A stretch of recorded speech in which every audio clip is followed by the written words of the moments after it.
Well, hello everybody. Thank you for coming back. So, like we talked about with our announcement that we're going to be doing a series on all of our tech, this is it. So, I guess we can call this Tech Tips Episode 1. How about starter cameras? So, when we got into all of this, um, how it snowballed and started as just kind of a hobby. We had one little handy camera that we had bought, a cheap camera that we just kind of used for family and household stuff. But we really were like, okay, let's find a camera. We were on a extreme budget, so we did some searching online, and all we really knew at that point was we want something that we can film in infrared because we're going to be doing stuff in the dark, and we want something that will do high definition.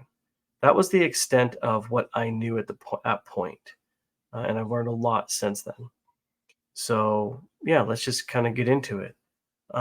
This is the first camera we had, which is literally just a generic digital video camera.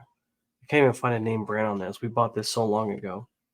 Um, but the cool thing is it is infrared, and it does 1080p, okay, at 30 frames per second.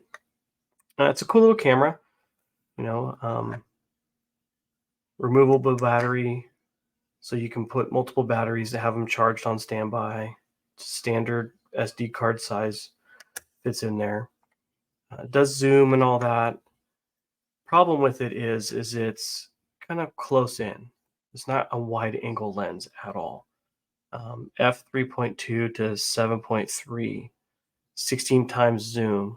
Although we're not really zooming with them, but we really didn't use a whole lot of this camera, but there is some of our first video that we can put together and kind of edit in and show you that we did do some content with this.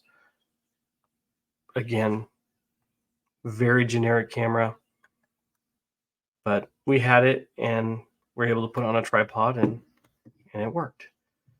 This is the camera that at that point we were searching for a budget-friendly camera. So this is the one that we found. I think it was a couple $100, and it came with like a tripod and a microphone. This is a Ordro brand, ORDRO. I don't even know if I'm saying that right, to be honest with you. But this will do infrared, which was one of our key things we needed. It does 1080p and it does 4K. Although we've learned that 4K isn't always something that we need to film in. So most of the stuff we film in all of the stuff we're going to be filming in is 1080p. So really don't need to film in 4K for the nighttime investigation infrared type filming. Some of the kind of basic features of this standard kind of small handy camera, you can adjust it, open it up. All of them so far have the attachments so you can put on a tripod or a little handle for image stabilization. Removable battery, again, which is, I figured out, a good thing. You don't want something that has the permanently installed batteries, because then you got to plug the whole camera in. With removable batteries, you can have as many batteries as you want, have them all pre-charged. So as you go through your investigation, if you need to change your battery, you just do a quick battery swap, which is pretty cool. This films in a lot of different settings, but not really. So it gives you a bunch of options, but they're all still kind of limited. So you could do the 720, either 30 or 60 frames per second.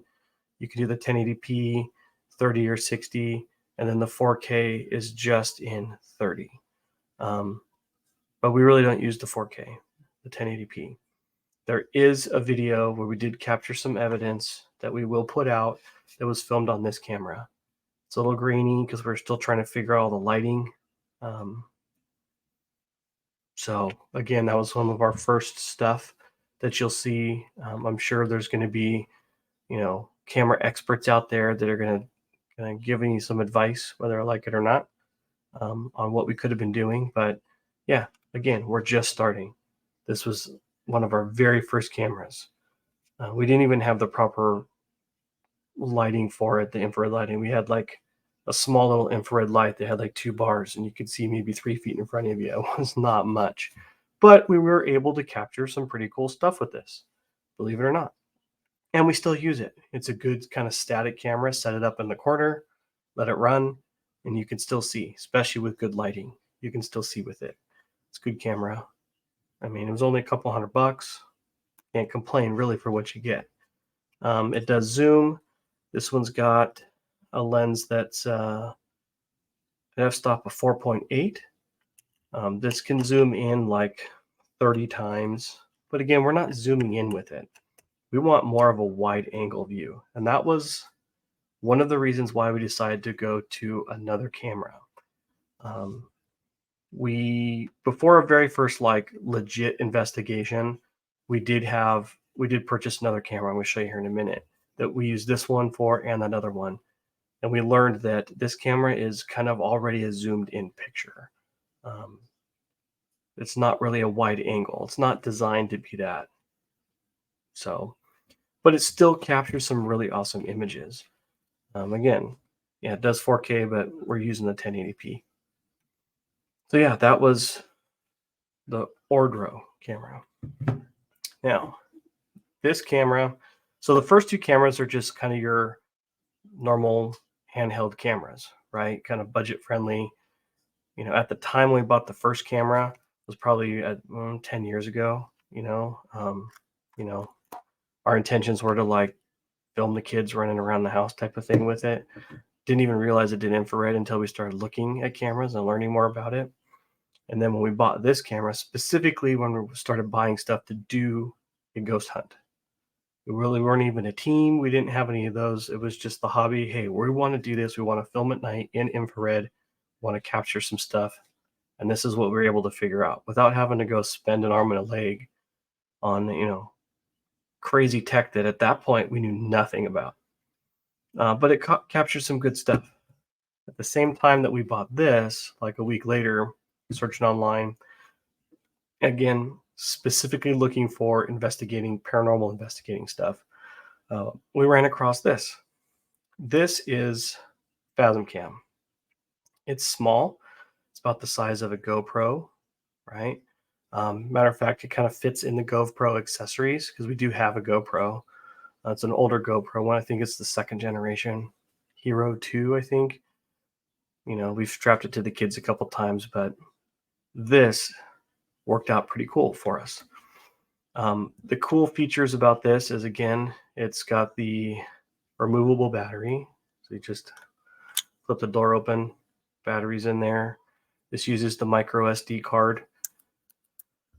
The hurdles that we had with this, we had to do some research because you can't use like the super awesome, made for high definition, super, when you search SD cards and you're searching for, I want to get the one that's going to have the best image quality. Well, that was the wrong way to think because of the way the processes in here. So 32 gig was the maximum size based on the manufacturer of this.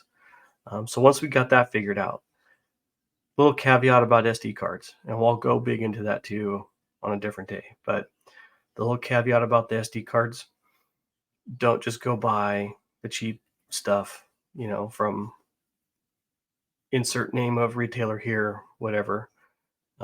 You want to get a good quality SD card. It doesn't have to be the super high def crazy stuff for doing the infrared nighttime filming, but you also don't want the bottom of the barrel cheap stuff. These cameras don't like the super cheap SD cards. That's what our personal experience with them. You have to format a brand new card. You put it in here, you got to format it every time. You've never used that card in the camera before. Well, we did that, formatted it a couple times, did investigation, did some filming, lost all of our video footage from the Phasm Cam because we didn't realize that we were formatting it, and the cards just didn't like it. Those cheapy cards just didn't work. Once we got the better cards and we started doing that, formatting with the better cards, man, what a difference.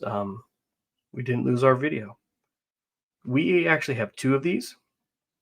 When we first started, we just had one, but we'll show you some video. We'll add some of the clips of video at some point for you to see the difference between the Phasm camera and this camera, right? Both have good image quality in infrared filming with proper lighting. This actually shows you wide view, right? So kind of the image you see behind me, you would see the whole room with this. So the Phasm cameras are awesome because, well, several reasons. One of the cool things about it is it's got magnets around it. These are magnets on the bottom, okay? And this Phasm brand, they sell an infrared box light that's got magnets on it, so it just snaps right onto that.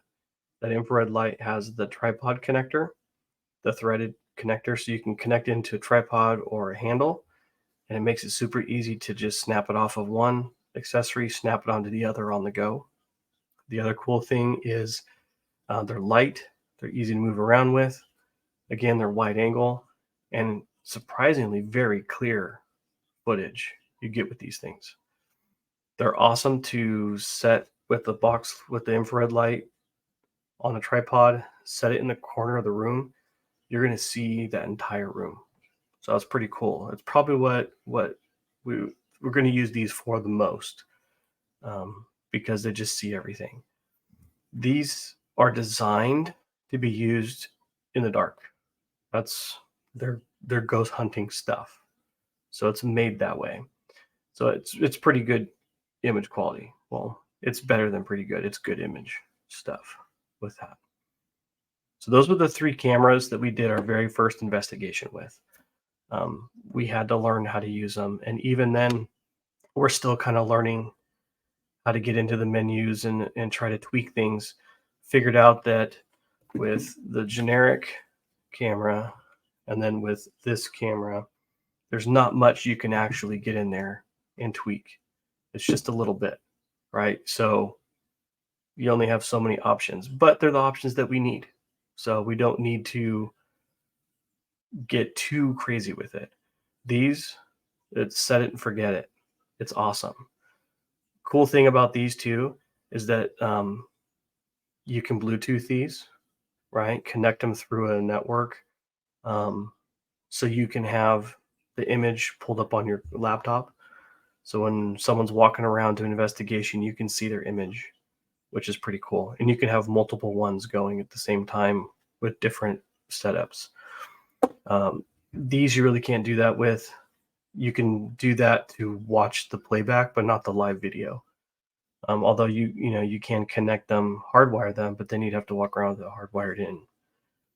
You can connect microphones to these. One thing we figured out with the generic one, microphone is just your standard 3.5 millimeter headphone jack type microphone. With this one, it's actually a mini USB microphone that you have to use. And with these, there is no microphone connection, but you can hear everything. It's got a cool little mic inside. Yeah, and this, it's more of the image that you're looking for, not necessarily the sound. So these are really cool. That was what we started with. That's the basics. Yeah. Next time I'll get into the newer camera that has all of the cool features that we're still learning and how we've put that into play and what microphones we use with it, what lightings we use with it. We'll go from there. So like, subscribe, all of that standard stuff. Shoot me a comment or a question. And I'd love to open up a dialogue and talk about these cameras. Or maybe you're like an expert and you know these specific camera. You can tell me, hey, you should have set it on this setting. Same thing with this. Phasm cameras, they're pretty basic. I like them though. They're really cool. All right, well, until the next recording, and I'll talk to you guys later.